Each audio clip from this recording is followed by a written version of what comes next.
So, hello guys! What's up? It's me again, si Mima Alicia nyo at nagbabalik ulit para sa ating panibagong video. So, ito na nga po guys. Una po nating tatalakayin at pag-uusapan ngayon ay yung patungkol po sa mga iilang mambabatas na na-disappoint po guys dito po sa kaingutan ni Senator Bato de la Rosa dahil nga po pinaniniwalaan niya na legit yung dokumento ni Morales dahil nga daw po sa butas ng puncher. So pangalawa din natin pag-uusapan dito guys is kung si Bongbong Marcos nga ba talaga yung nakalagay doon sa dokumento na inilabas ni Morales. Kasi kung matatandaan nyo, di ba, yung kay Maricel Soriano, hindi naman pala si Maricel Soriano yun. Bagkus kapangalan lang pala ni Maricel Soriano. So ngayon nga po guys, yun po yung tatalakayin natin kung legit nga po na si President Bongbong Marcos yung tawag dito, iso-surveillance ba? Yung ulihin sana ng PIDEA noong 2012. Kasi magaling po gumawa ng kwento itong si Maharlika at itong si Morales. Talaga nga namang literal na napapabilog nila yung ulo ng mga uto-uto, mga nauuto or mga out of knowledge ng mga mamamayang Pilipino. So, nandito tayo para magbigay ng clarification. So anyway nga po guys, una, dito na muna tayo pumunta sa balitang to. Lawmakers dismayed with Bato de la Rosa for trusting dubious source over PIDEA chief. So ganito po talaga kaengot guys itong si Senator Bato de la Rosa, kasi kung matatandaan nga ninyo, 'di ba? Sinabi ni Senator Bato de la Rosa na hindi ako naniniwala na hindi totoo yung sinasabi ni Morales dahil nga may butas ng puncher. So yung pinaniwalaan ni Bato de la Rosa kung bakit naging totoo, kung bakit niya nasabing totoo, kung bakit niya pinapaniwalaan itong dokumentong hawak nga po ni Morales, it is that because meron po siyang butas ng puncher. So kapag walang butas ng puncher, para dito kay Bato de la Rosa, hindi daw po yun totoo. Yun po yung paniniwala ni Bato de la Rosa. So now, nakikita nyo tong dokumento na inilabas ni Maharlika noon. Nakikita nyo yan guys. Yan.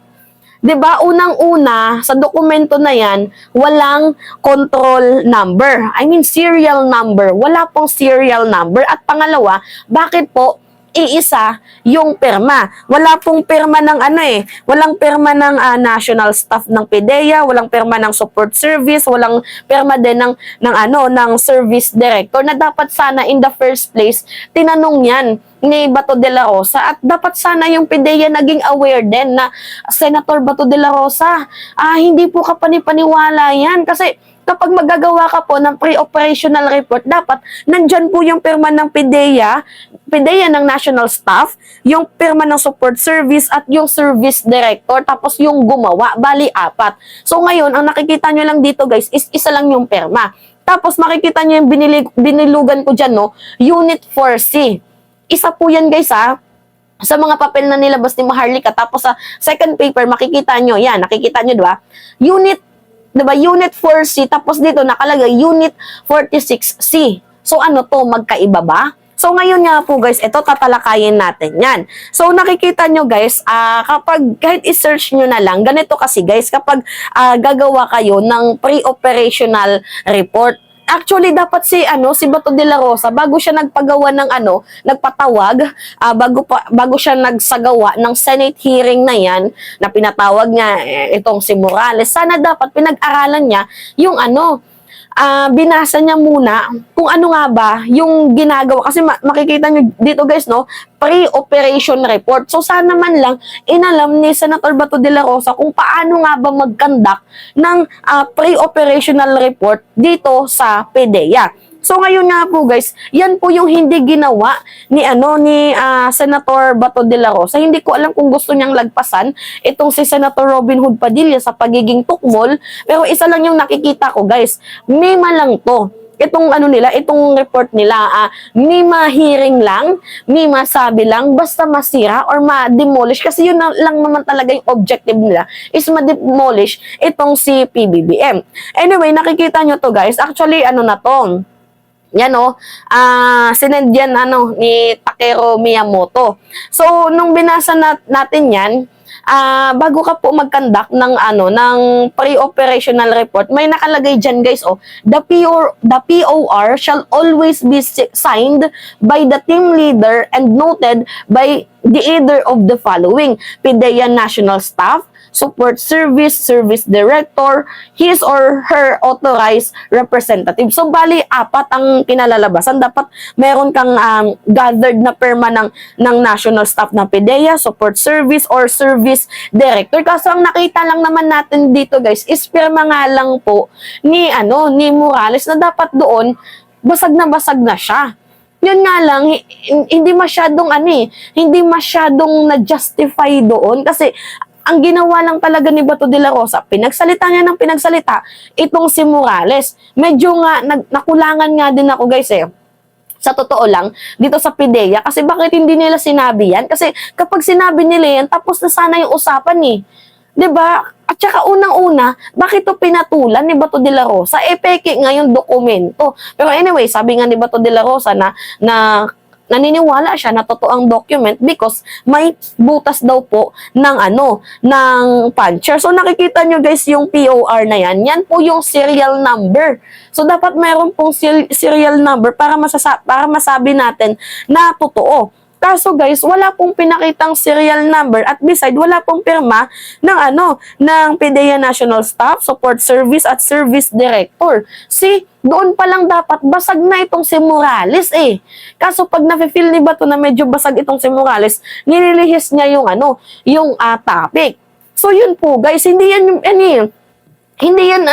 binasa ni Bato de la Rosa. Yung mga bagay-bagay na ganyan, dapat bago ka nag-conduct ng hearing, dapat mayroon ka ding malakas na bala. Magaling ka magtanong, magaling ka mag-investigate. So nakita natin guys, medyo nahinaan tayo at talaga nga namang halatado na medyo scripted. 'Di ba? Bato, wag namang ganoon. Masyado mo namang pinapahalatang bopols ka.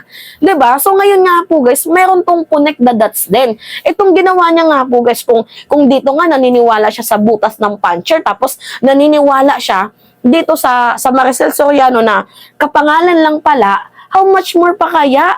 'Di ba? Na kung gawa-gawa lang yung dokumento kay PBBM. So ito guys uulitin ko sa inyo. Nakalagay dito guys, Maricel Soriano at 12 timbog sa drug operation. Pero guys, binilugan ko na dyan kabilang ang isang babaeng kapangalan ni Maricel Soriano. Kapangalan niya lang basahin natin ulit. Nalambat ng mga otoridad ang 3 drug suspect kabilang ang isang babaeng kapangalan ni Diamond Star Maricel Soriano sa isinagawang magkakahiwalay na anti-drug operation sa Quezon City. So kung ito nga guys na kadoblikaran ni Maricel Soriano, kapangalan niya, actually hindi naman talaga Maricel Soriano ang pangalan ni Maricel Soriano kasi nga screen name niya lang yun. Kung ito nga pinaniwalaan nila na si Maricel Soriano ay gumagamit ng white powdery substance, how much more pa kaya kung legit ba na si President Bongbong Marcos yung nakalagay doon sa sa PIDEA leaks na document na ipinresent ni Maharlika? Sure kayo guys? Sure kayo doon?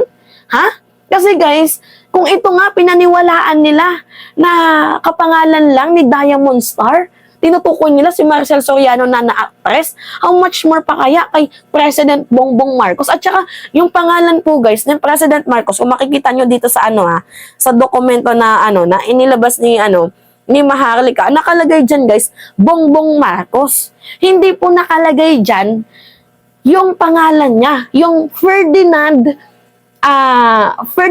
Marcos, 'di ba? Ferdinand Marcos Jr. Hindi po nakalagay ano ba yung real name ni President Marcos. Kasi yung nabasa ko real name ito. Sana ba 'yon?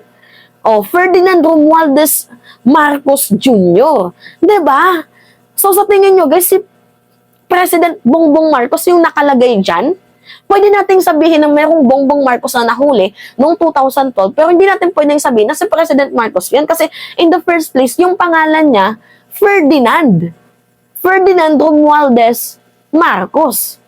'Di ba? Kasi guys, paano ko na-connect kung kay Maricel Soriano nga pinaniwalaan nila na kahit hindi si Maricel Soriano yun, baka ganun din. 'Di ba? Napakadaming mga tao sa buong mundo, sa Pilipinas na din especially, na mga magkakapangalan. 'Di ba, sabihin na lang natin, Linda Chua, 'di ba, Angelica, yung mga ganong pangalan, Angelica Panganiban. Hindi lang si Angelica Panganiban ang may pangalang ganoon. 'Di ba? Lalo pat ngayon, ito bongbong lang 'to eh. Yung real name ni President Marcos is Ferdinand. So, para sa akin, ay hindi naman talaga totoong, wala na para sa akin guys hindi nag-i-exist yung Bongbong Marcos sa PIDEA leaks na yan. Pero ang tinutukoy ko dito, kung yung kay Maricel Soriano nga, 'di ba, na kapangalan lang ni Maricel Soriano, tinukoy na nila na si Maricel Soriano yun, yung Diamond Star, kahit hindi naman, 'di ba? Baka ganun din yung ginagawa nila ngayon. Naghanap sila ng naghanap muna sila ng kapangalan ni PBBM na nahuli. Wala ata silang nakitang Ferdinand Marcos, bagkus ang nakita lang ata nila is Bongbong. So, yun. Feeling ko ganun yung ginawa nila. Pero, sa totoo lang naman, lahat ng yan ay hindi nag-i-exist. This is a demolition job to the president. Alam naman natin yan. At kayo, pansin nyo din yan. 'Di ba? Kaya lang naman tayo kumakahol dito sa mga ganitong usapin kasi nga mga sila promotor ng demolition job. Kasi yung pinaka main objective lang naman nitong Senate hearing ni Senator Bato de la Rosa is pagmukain, 'di ba? Na may presidente tayong addict. Yun. Kasi gusto nila na mapatalsik na nga itong si PBBM kasi malapit na pong dumating ang ICC. Natatakot na sila sa sarili nilang multo. Kaya kung ano yung pwede ikasira ni President Marcos, actually, lahat po ng bagay, lahat po ng klase ng paninira, tinry na nila. Only pulvoronic video lang yung hindi nalaos. 'Di ba? Doon pa nga lang sa pulvoronic video, hindi nga nila mailabas-labas. 'Di ba? Ito pinag-isipan pa nila tong i-edit. Pinag-isipan pa nila tong 'di ba? Pinag-isipan pa nila itong na to, PIDEA leaks na to. Matagal na yan naka-form yan sila ng scenario and feeling ko meron talagang tao na nasa likod ni Morales. Kagaya nga ng sabi ni ex-PIDEA Chief Agent, ex-PIDEA Chief General Junicio Santiago. Kasi kilalado niya si Morales madaming kaso. So ano yung credibility ng taong to? I hope na nagigets nyo ako guys. 'Di ba? Nagigigil ako no? Pinapaniwala, para kayong pathological liar. 'Di ba? Alam nyo ng sinungaling, pinapaniwalaan nyo pa. So, sino hindi madidismaya dito, guys? Puncher. Pinaniwalaan ni Bato. Ituktok ko yung puncher sa ulo mo. 'Di ba? Nakakaloka. Imbes na matuwa ako kasi nga syempre malalaman na natin yung totoo. 'Di ba? Tuwang-tuwa ako, excited ako. Kaso ang daming pasikot-sikot ni Bato de la Rosa to the point na yung kamao ko tumigas. Ang sarap ipukpok sa ulo nito. Tang-inang yan, gigigil ako. 'Di ba? Kabugo ba nimo uy? Anyway, yun lamang po guys. At it's me again, si Mima Alicia nyo. Tagbabalik ulit para sa ating panibagong video.